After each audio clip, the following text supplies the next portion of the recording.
Hi guys, and welcome to my review. Well, it's actually going to be more of a comparison, although ultimately, yes, by comparing, I'm doing the review of the QDC Anole VX. I want to thank my good friend Gustavo for the opportunity by loaning me his QDC. He loaned me this one and a few other sets, so thank you to him.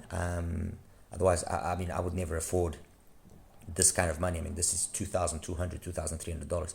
This is some serious money here, so it's on a different league of financial, let's say, ability to get.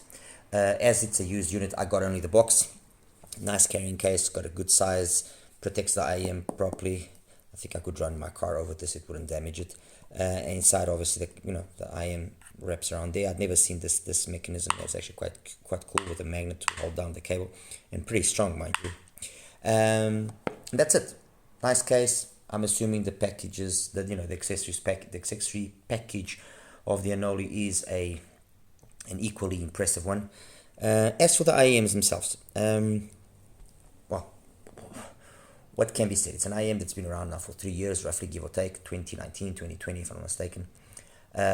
Full BA set, and it's the whole thing screams quality. The shell is beautifully made, beautiful resin shell. I mean, beautiful. It has this one feature, which is these 3 tuning switches. The left one is bass, the middle one is mids, the right one is highs. I've got the mid switch on. This is how I like listening to it, but I'll get that in a little bit later. Fits beautifully. I'm using a KB Year 07 tips. They allow me to deep fit this IEM, full BA, and probably it has enough reputation for me not to have to now repeat everything. But it's probably one of the most resolving IEMs ever. In terms of resolution, detail retrieval, layering. In that aspect, it is absolutely tremendous.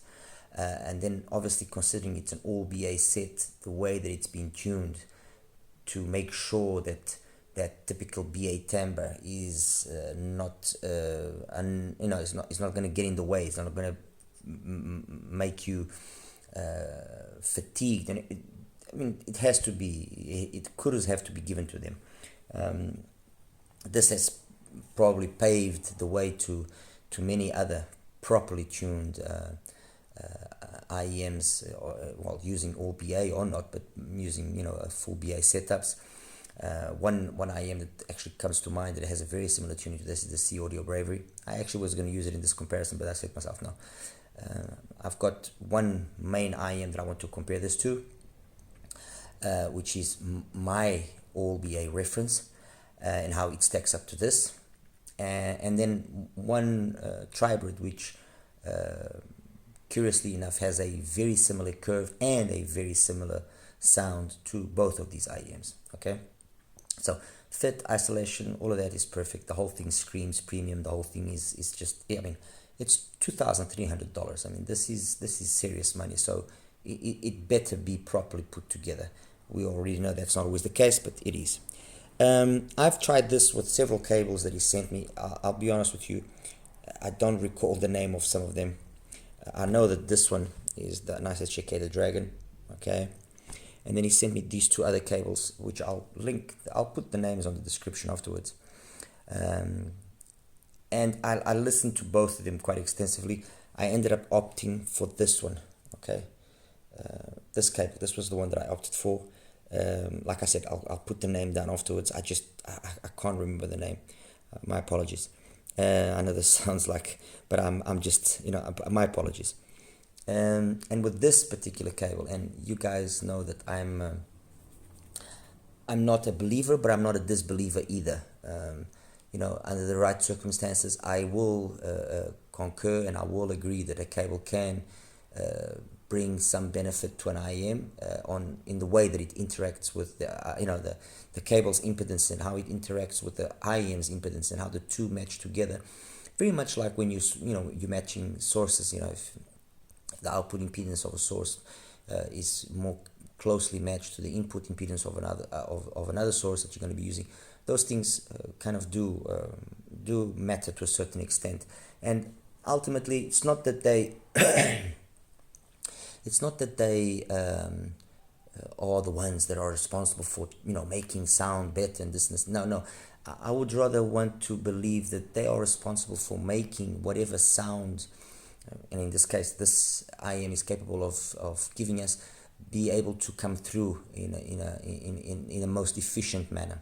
Okay, that's what I believe. I believe that a proper cable, a cable that has good electrical parameters, will match more adequately to this IM or to any IM, and especially when it gets to complex IMs like this one. When it's a single DD, it's one thing, but when you start getting into 5, 6, 8, 10, 12 BA units like the Anole is, the complexity of the circuit inside gets affected more by what is connected on the outside in terms of the cable. So if you have a cable that will be as neutral as possible, it will let this shine and show its true character. Anyway, enough of that rambling there. What then do I want to compare the Anole VX to? Well, I want to compare it to the Awur Audio Neon Pro. This has been an IM that's been around now for a while. I've had this is actually the very first one that was built. I've had it for about a year now, and I couldn't be happier in terms of what an IEM, an all BA IEM can do. This is definitely, well, it was. I've had other IEMs that impressed me in all BA format. The AudioSense DT600, I thought it was a great IEM. The C Audio Bravery impressed me as well. The GS Audio ST8B, not very well known, but nice BA. I've had ones which were more famous, like the Fearless Audio S8C. I thought it was an absolute nightmare, to be honest with you. Way too bright. I then acquired a Duno SA6. I liked it and I like it. I can see with the magic that IEM has. I then later acquired an RSV when I actually tested the RSV with the Neon Pro, and again I can see where the magic of the RSV lies, and it is a really special IEM. The Neon Pro has just surpassed all of those up to now. Not only is it capable of a sound which is very un-BA like, or tries to be very much un-BA like. The drivers are all very nicely matched. There's a very nice coherency between the whole different, the whole bunch of different drivers used inside Sonyan and Knowles. And they provide us with a fantastic bass. I mean, the bass of the Neon Pro is just top marks. The mids are again top marks. Everything is executed for me and for my music genre to perfection. Female vocals, male vocals, instruments, the tonality, the timbre, everything is good. And then extension up top is the right amount to give the detail that's needed and to complement the mids and the bass, but never be fatiguing to the point that you say, no, this is getting harsh, or no, I'm getting tired, or no, this sounds too metallic. No, everything is just been done very nicely in the Neon Pro. It's been a very well tuned IEM. Again, the technicalities, the amount of detail that this IM can get out of, trust me, it is a tremendous IM, and it's been getting a little bit more traction now lately, with a few more people getting their hands on it and actually seeing that $700 doesn't mean that you have to limit the performance that you can get out of an IM. No, this is $700, but I can tell you right now that it outperforms IMs costing much more than this. I don't know, way more. I've had that opportunity to actually compare some of them, and this thing really does keep its own and hold its ground. Anole VX, okay, and this one here is the Yanyin Moonlight. Anole VX, we already know, highly resolving, detail retrieval, layering. I mean, it's got gobs and gobs of technicalities. And in that aspect, it is the outright winner here. It is the one that wins. you know, it's no point in me trying to, no, it is the one that has the most technical ability. It is the one that has the most, the final little twinkly and sparkly and everything. It's got it, you know, that's the reality. And you notice it maybe, well, you do notice it the first time you put it on, that, wow, this thing's got details I never heard. But then as you continue listening to it and you continue to, well, some brain burn and so on and so forth, then it continues to still surprise you. Feels Good by Rashaan Peterson. Lonely, Tin Pan Alley from Stevie Ray Vaughan. The atmosphere that this IEM creates is surreal. Well, let me just clear one thing out of the way. The reason why I chose the 0-1-0 setting with the bass in the off position and the treble in the off position is because the treble in the off position has got more than enough treble. When you put it on, that little extra that it gains, for me, it becomes fatiguing. So, off. The bass in the on position, there's a boost in the bass of like 6-7 dBs. It just bloats everything. Just honestly, I wonder what I mean. While the Neon Pro has a 3 dB difference between its bass switch on and off, the amount of bass that this thing adds it doesn't go along with this IEM. It doesn't make sense, because you know the way that the mid boost and the treble boost have been done, it's been done in a smart way. It's been done in an intelligent way, in a way that makes sense. The bass boost, I mean, no. So I left it in the 0-1-0 with the mid slightly boosted, because that's where I find I have that most, let's say, linear sound that I want. Okay, that most pleasant type of tuning that really satisfies me.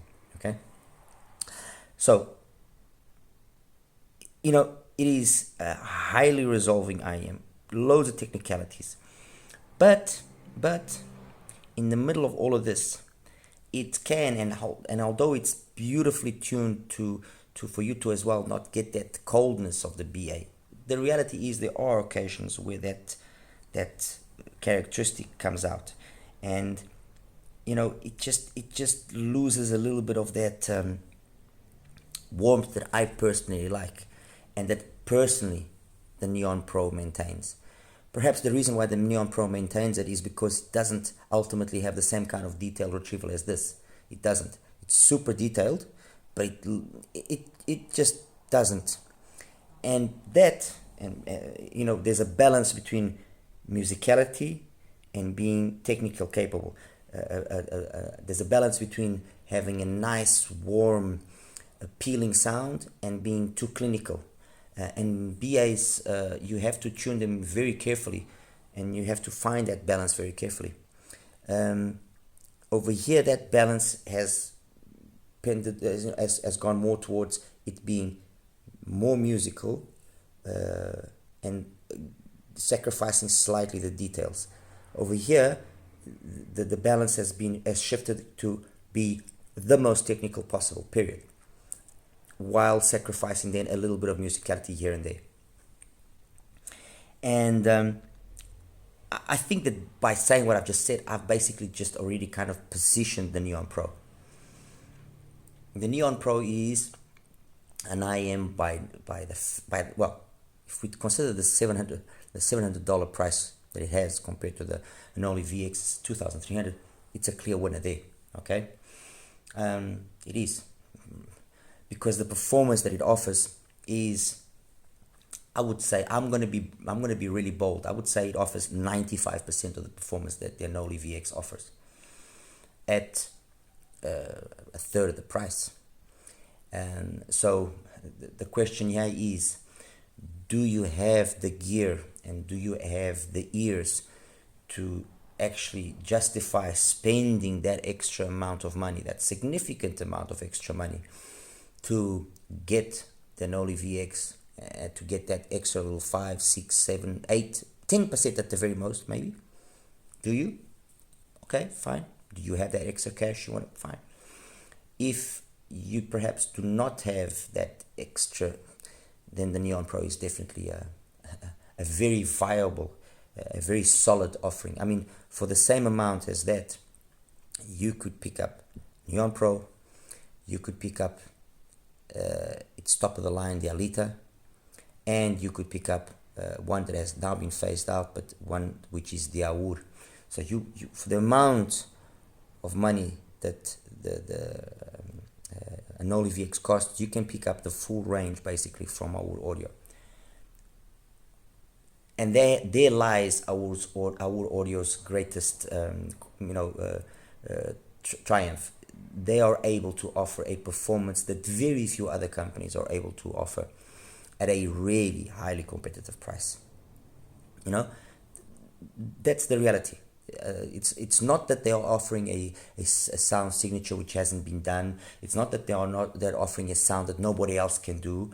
No, it's the fact that they are offering something like that in terms of sound and everything that you usually pay way more money for. You know, and I think that is the biggest the biggest triumph, like I said earlier, that the Aur Audio can have. As for the Yanyin Moonlight, I've liked this IM from day one. I think it's a very, very well tuned IM that has gone very much under the radar. It got a little bit more traction when the Mahina, the HBB collaboration came out, but I think it's gone very much under the radar. I think everything here is very well balanced out. The bass with the mids, with the ESTs up top, everything is just being perfectly matched. I can understand the Mahina in the sense that the Mahina gave this a little bit more boost in the bass, which for some perhaps might be a necessity. I never found it to be lacking in the bass. With what I hear, it more than does justice to that music, to that genre. As compared to these two, the reason why it's here is because it shares a lot of the ability to have the kind of detailed retrieval that these two have. It shares that ability to be very musical that these two also has, in my opinion at least. And the price, is again, in the context of hybrids, very well put out. It's a sensible price, just over $600. I've seen it at under $600. It's a very sensibly priced hybrid that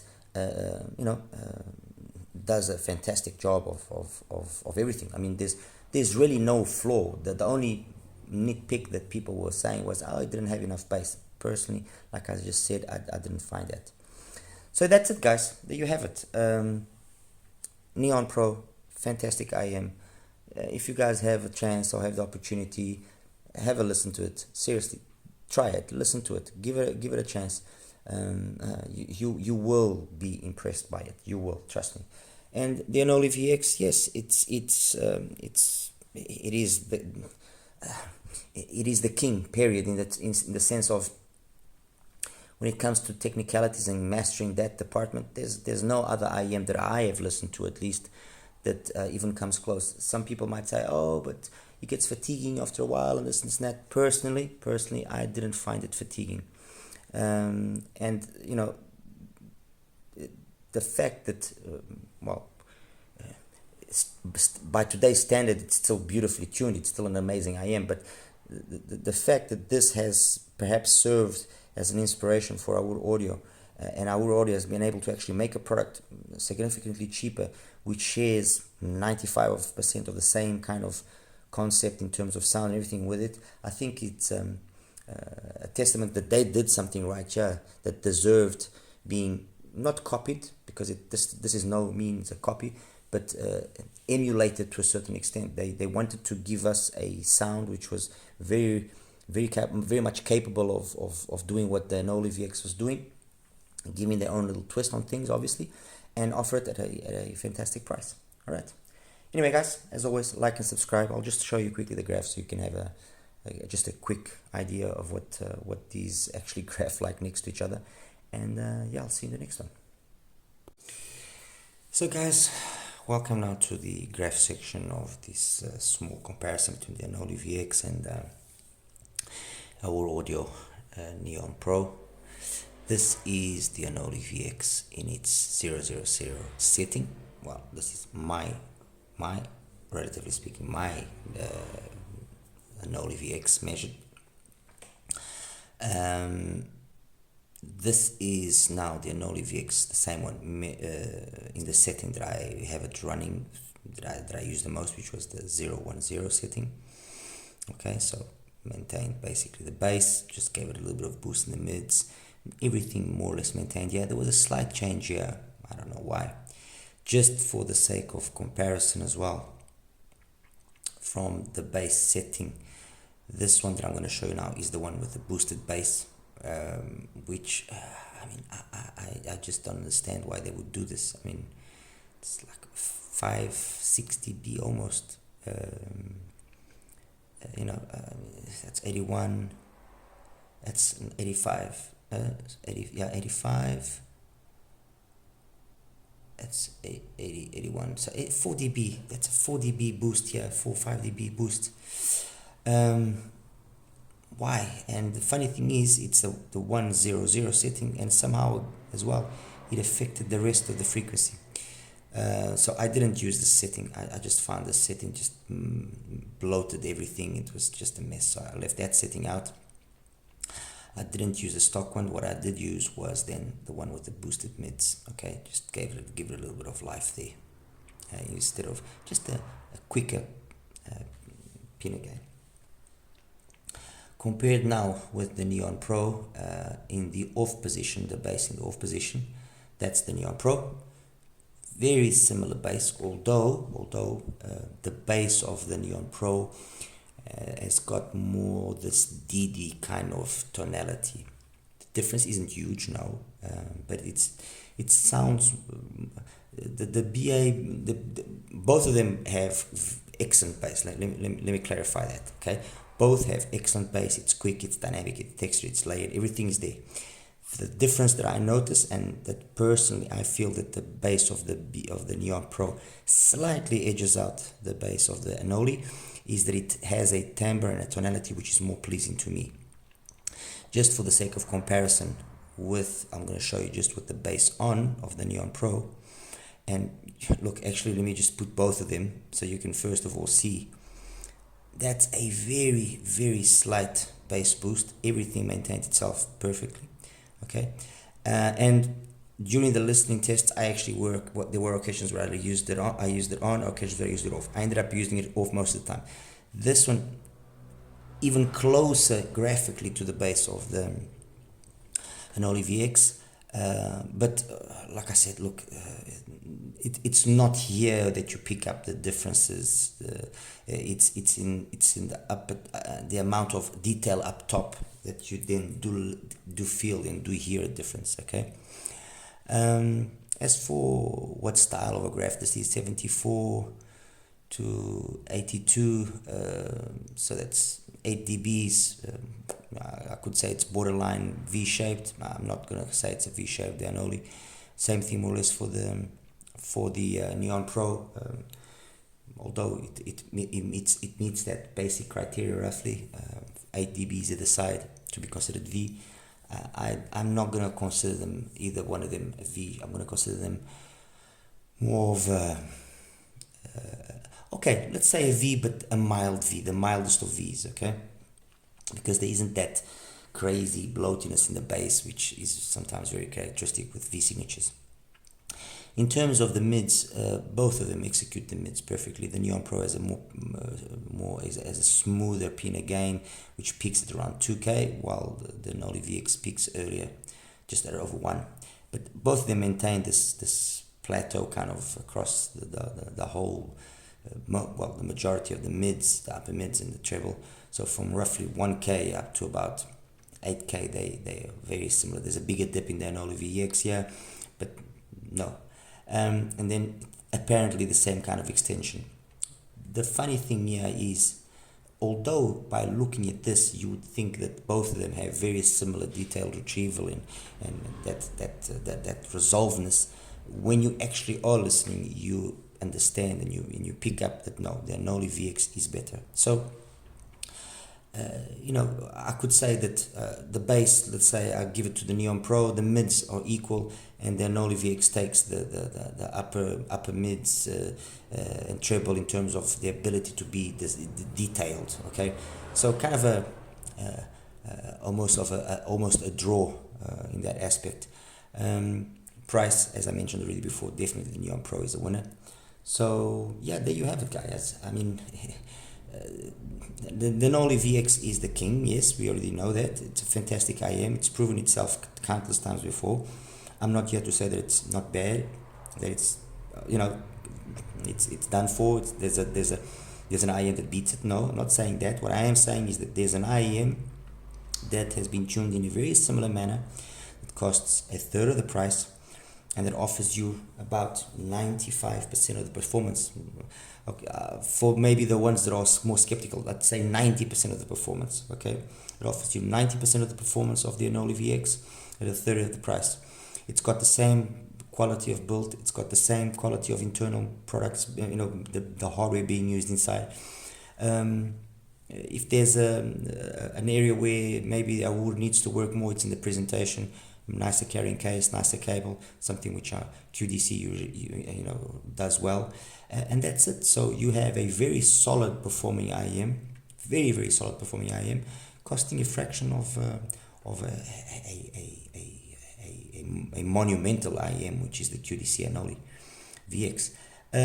Just finally, just to quick show you the Yanyin. Although the Yanyin was never the Yanyin, he's here not because that was my intention of comparison. It was because it has a sound which honestly it surprised me how similar it was, although at a lower energy level than the other two. Okay, and let me just match it there. Okay, so they're all normalized at 500 hertz. But if you look carefully, okay, and I'm just going to take the Anole VX out. If you look carefully, the Yanyin follows the curve of the Neon Pro, or the Neon Pro follows the curve of the Yanyin very closely. I mean, very closely. The Yanyin obviously stays within a tighter window. We're talking about 6 dBs roughly. Okay, but everything, this whole mid-range in the Yanyin is like the Neon Pro. Okay, same thing, and then it's got, although here it doesn't look like it, it's got just as much detail up top, all the twinklies and the sparkles and everything, and then it's just in the bass that it steps behind the Neon Pro. For me, not an issue. It's not like it gets trampled all over by the Neon Pro. No, the bass is there, it's present, it's enough to match the rest of the frequencies. Okay, that's the reality, because if you actually look at the top of the, let's say the mids of the Neon Pro and the top of the bass, we're talking roughly 3 dB difference there. Okay, if we do the same thing with the Yanyin, so 80, 78, roughly, yeah, it's about 2 dB too. So the same kind of philosophy has been used. But yes, the Neon Pro does have a quicker bass, does have more quantity of bass. The quality is basically the same. So yeah, I just thought this would be an interesting one to just show you guys. All right. Anyway, as always, like and subscribe. Any questions you might have, please feel free to ask. And yeah, I'll see you in the next one. You take care now. Bye bye.